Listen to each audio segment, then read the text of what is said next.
Welcome to Ridhima kitchen. வாங்க இன்றைக்கி நம்ம வீட்டு ஸ்டைலில் ஒரு சவுச்சோ கூட்டு பார்க்கலாம். நான் சவுச்சோ ஒரு 3 சவுச்சோ எடுத்திருக்கேன். பாக்ஸாக கட் பண்ணி வச்சுருக்கேன். அதுவும் போட்டுட்டேன். ஒரு பச்சை மிளகா காரம் இல்லை, அதனால நான் ஒரு 4 பச்சை மிளகா கட் பண்ணியிருக்கேன். நீங்கள் காரமாக இருந்தால் அதுக்கு தகுந்த போல் கம்மியாக போட்டுக்கோங்க. ஒரு தக்காளி, இவ்வளோ 6 பல் பூண்டு கட் பண்ணி வச்சுருக்கேன், அதுவும் போட்டுட்டேன். ஒரு பெரிய வெங்காயம். நான் நம்ம வீட்டுக்கு தேவையான அளவு பாசிப்பயிறு பருப்பு எடுத்துருக்கிறேன். இது ஒரு 50 கிராம் இருக்கும். அந்த பருப்பும் கழுகி இதில் போட்டு போகிறேன்.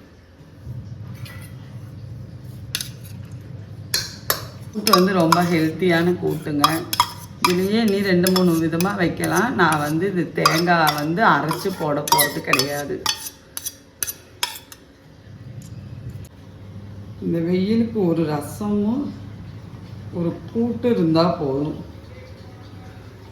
தயிரும் இந்த கூட்டுமே ரொம்ப நல்லா இருக்குங்க. பாருங்கள், 1/2 ஸ்பூன் நான் மஞ்சள் பொடியும் போட்டுட்டேன்.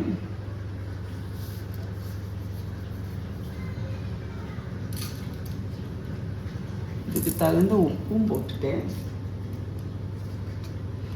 ரொம்ப ஈஸியான கூட்டுங்க. எல்லாத்து வீட்லேயும் வைக்கிற கூட்டு தான். ரொம்ப ஹெல்த்தியான கூட்டு. பாருங்க, தண்ணி பார்த்து அளவாக வச்சுக்கோங்க. அந்த காயே தண்ணி விடும். நான் இதுக்கு 1 டம்ளர் தண்ணி வச்சுட்டேன். விசில் விட்டுட்டு வந்துடலாம். 2 விசில் இதுக்கு போதும். மேக்ஸிமம் இப்போ நம்ம குக்கரில் ஒரு விசில் போதுமான அளவு. நீங்கள் உங்கள் குக்கரோட கண்டிஷனை பொறுத்து விசில் விட்டுக்குங்க.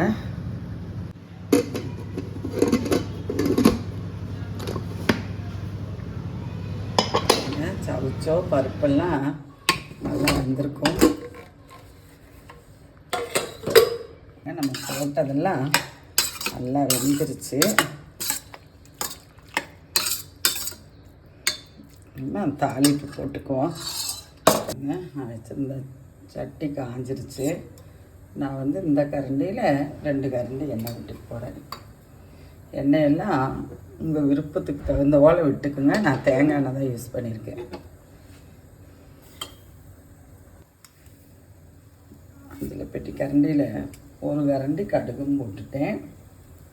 கடுகு பொரியுது. நான் இந்த 5 பெட்டி கரண்டியில் 2 ஸ்பூன் உளுந்தும் போட்டுட்டேன். 5 பெட்டி கரண்டியில் 1 ஸ்பூன் ஜீரகம் போட்டுட்டேன்.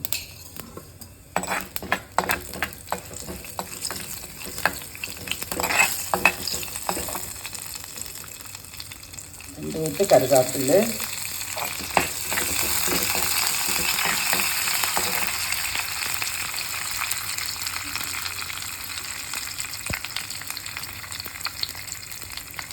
ஒரு 6 சின்ன வெங்காயம் கட் பண்ணியிருக்கேன். ஒரு 4 வரமிளகாயும் கட் பண்ணியிருக்கேன்.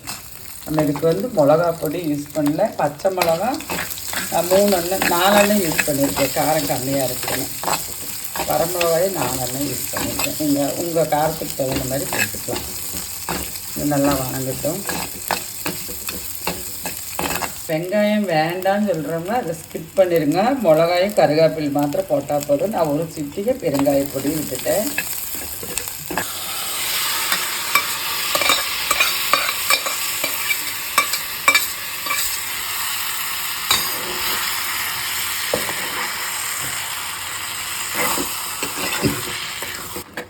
காய் பருப்பெல்லாம் போட்டு நல்லா கிண்டிட்டு அந்த சட்டியோட சூடே நீங்கள் இப்போ உப்பு பார்த்துக்கலாம்.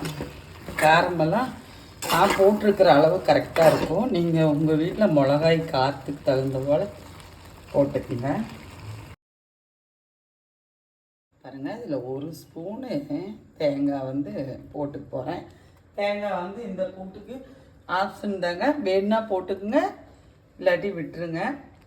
கூட்டு ரெடி ஆகிடுச்சு. நான் மல்லித்தலை போட்டு அடுப்பை ஆஃப் பண்ணிட போகிறேன். வாங்க நம்ம வீட்டில் ரசத்து கூட இந்த கூட்டு வச்சு சாப்பிட்லாம். ரொம்ப ஈஸியான ஒரு ரெசிபிங்க, நல்ல ஹெல்த்தியான ரெசிபியும் கூட.